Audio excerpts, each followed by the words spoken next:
Hello, I'm Mario Toneguzzi, and this is Taking Care of Business. Talking to me today is Franco Terrazzano, who is a federal director with the Canadian Taxpayers Federation. Thanks for joining us today, Franco.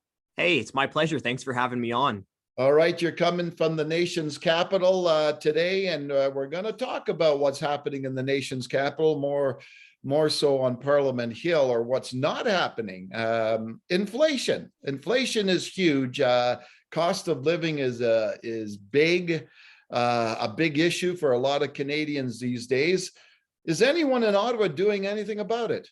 Yeah, that's the question right there, right? Because inflation is one of the key economic issues facing Canadian families right now. And we sure know the federal government can put on a masterclass on how to increase the cost of living. We've seen unprecedented amount of government spending, massive government borrowing. We've seen the printing press on overdrive during the pandemic. And we've also seen tax hikes go up during the middle of the pandemic. So we've seen governments increase the cost of living. And now the question is, when is anyone in Ottawa going to do anything to fight inflation?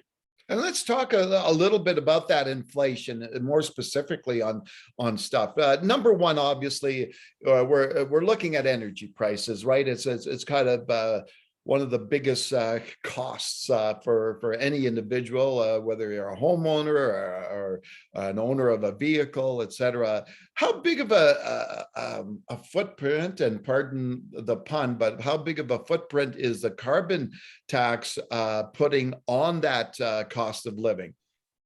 Well, right now, the carbon tax federally is about 9 cents a liter. It's going up again in 2022 to about 11 cents per liter. But we have to remember, I mean, the goal of the carbon tax is to increase prices. So it's certainly causing pain right now.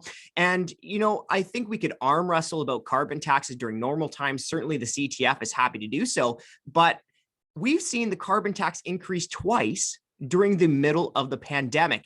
And unfortunately, we continue to see Prime Minister Justin Trudeau talk about higher carbon taxes, right? By 2030, his carbon tax is going to add about 40 cents per liter to the price of gasoline, but he's not stopping there. I mean, there's going to be even more pain because we've heard of a second carbon tax through fuel regulations. It doesn't end. And that would add another 11 cents per liter to the price of gasoline.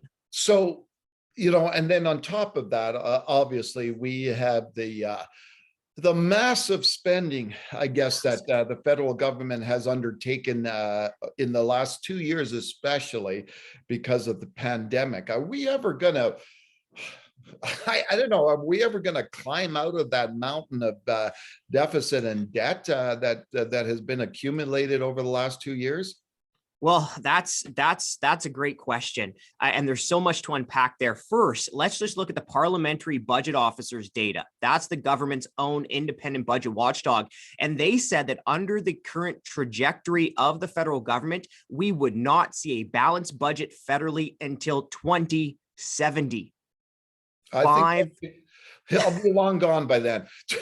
Now, 5 decades of deficits. And what would that mean for your everyday Canadian taxpayer? Where if that were to happen, we would lose out on $3.8 trillion just on debt interest charges. That can't go to healthcare. That can't go to lower taxes. That's going to the bond fund managers on Bay Street. Now, of course, that doesn't have to happen.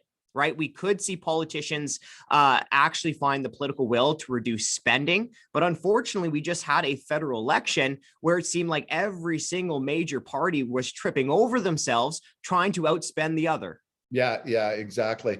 So what is the impact here? We always, talk about numbers, et cetera. But I'm just looking at this mountain of debt, this cost of living that's quite high and rising all the time. Everybody sees it, and whether it's property taxes, you name it. Yet there is no responding wage increase for a lot of people. So it's becoming tougher and tougher for people just to survive in these times. Well, and not just that there's not wage increases keeping up for many people. Let's not forget, especially in Alberta, there's been many pay cuts in the private sector. Yeah. right? And not just during the pandemic. I mean, all across Canada, we've been struggling through the pandemic, but in Alberta, it's been going on for what, 5-6 years of just economic struggles. Now you talk about this government borrowing. Well, government spending, the unprecedented levels of government spending directly relates to inflation in a number of ways. For starters, whenever government pumps more money into any type of service, well, that increases demand, right? It props up demand. Prices go up. But the second thing that we saw during the pandemic is that we saw the government pay people not to work. And what happens when you pay people not to work? Fewer people work. Small businesses have struggles getting their employees back on staff. Well, that reduces supply. But even more to the point, we have seen the Bank of Canada create $370 billion during the pandemic by buying financial assets. And one of the big financial assets that the Bank of Canada has been buying has been Government of Canada debt. It's interesting. It's a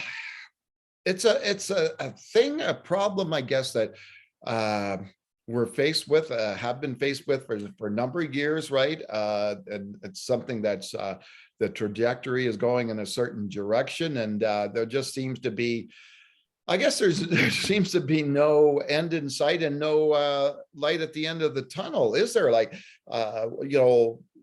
when you look at this whole situation, what are kind of some of the things that you would say like to have the Liberals and the government do to keep things under control, to keep inflation from not continuing to climb?